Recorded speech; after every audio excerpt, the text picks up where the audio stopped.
सकाळ सकाळी असा आयता नाश्ता भेटला की किती बरं वाटतं ना. तुम्हाला पण असंच वाटतं का? ते मम्मीने सकाळी नाश्त्याला बनवले होते धपाटे. मस्त असा नाश्ता केला आणि भाकरी बनवायची होती, पण भाकरी मला बिलकुलच खायला आवडत नाही, फक्त बनवायला आवडते. मग मम्मीला म्हटलं मी भाकरी करते. माझं भाकरी करायचं काम चालू होतं आणि मम्मी लागली होती भेंडी चिरायला. मम्मी भेंडी चिरत होती आणि नित्य लागली होती तिच्यासोबत अशी खेळायला.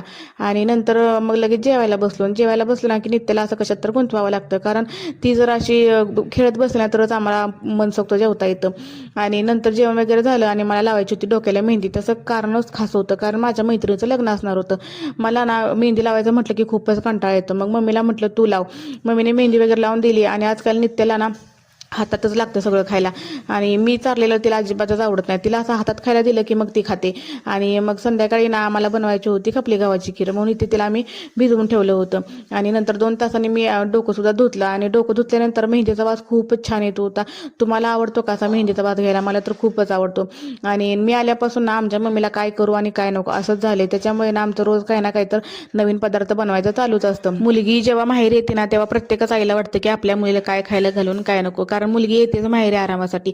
पण माझ्या सासरी सुद्धा आरामच आहे बरं का. आणि ते खीर सुद्धा मी बनवून घेतली, तीही माझ्या पद्धतीने. मग नित्याला तर खूप आवडते खीर. मग नित्याला सुद्धा इथे भरवून घेतली खीर, आणि ती सांगत होती की खूपच छान झाली खीर. आणि गावाकडे ना कढीपत्ता फ्रेश आणि ताजा मिळतो. मम्मीने ते खूपच कढीपत्ता आणला होता आणि माझं चालू होतं साफ करून ठेवायचं. पण ते म्हणतात ना नजर हट्टी दुर्घटना घटी, कारण 1 मिनिट जर लक्ष दुसरीकडे गेल्यानंतर मॅडम असा राडा करून ठेवतात ना. आजकाल ना नित्य तर खूपच राडा करून ठेवते. ती राडा करते आणि माझं चालू असतं उचलायचं काम.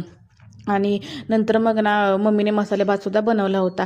छान असं जेवण केलं. आणि नंतर मग मी डोक्याला तेल लावायला घेतलं, कारण दुपारी काही मी केस शॅम्पूने धुतली नव्हती. आणि संध्याकाळी इथे छान तेल लावलं ना की सकाळी छान म्हणजे मेहंदी सुद्धा निघते डोक्याची. इथे छान असं तेल लावलं ना. इथे खूप झोप आली होती, कारण ती दुपारी झोपली नव्हती.